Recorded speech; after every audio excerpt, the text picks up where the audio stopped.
Welcome to TV Albay. Ang ganda ng daan pala dito ng TV mga kalakbay. Para yung papuntang Sorsogunto Sorsogunto Bulan.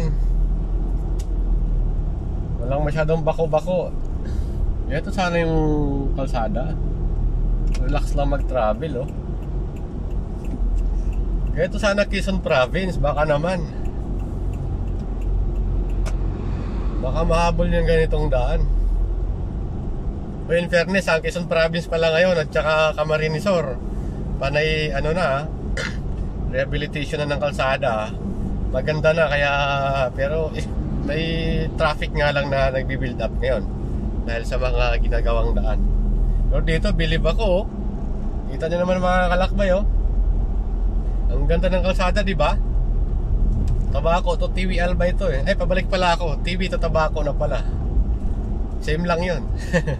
Isa lang yung daan. Ganda, no?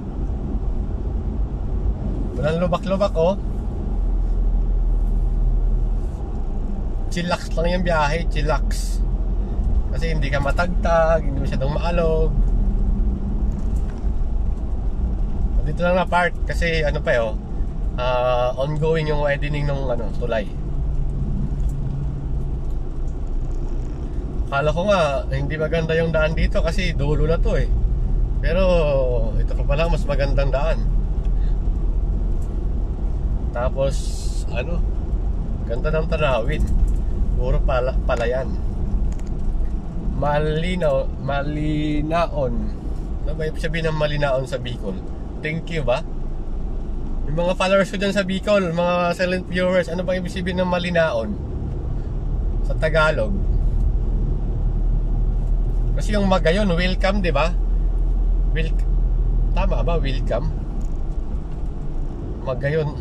Magayon kamo. Tama ba yun? Pa-comment ka sa comment section mga kalakbay. Ano ibig sabihin ng mga yan? Para matuto din ako mag-Bicol. Kahit yung mga ganyang basic lang na salita. Kasi madalas ako sa Bicol minsan nakatunga nga lang ako pag nagkukwentuhan Kasi hindi ko kabisado yung mga salita ng Bicol. Pero yung iba naiintindihan ko naman. Siguro mga lang 0.2% lang. Ganda diba?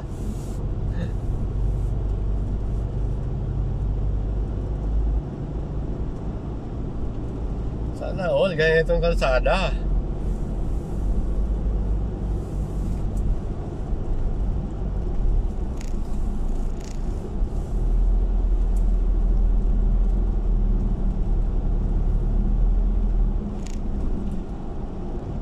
Magayon kamo sa TV Albay.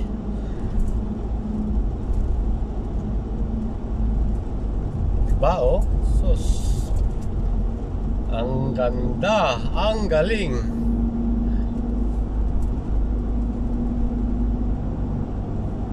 Wala pa nga lang masyadong sasakyan dito mga kalakbay. Sa bagay, alas 2 ng hapon kasi ngayon, tsaka sobrang init. Kaya wala masyadong bumabiyahe pa. Tsaka sa gilid pala dito naman ng TV, ang daming parang nakikita mo yung Mayon, kaya lang natakpan ng ulap. Tapos may dalawang malaking bundok pa katapat ni Mayon. Anong bundok kaya yan?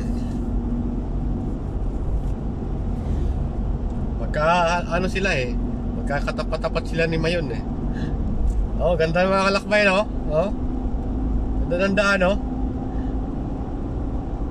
takbo ko 80 para lang ako sa expressway. Dito na lang muna.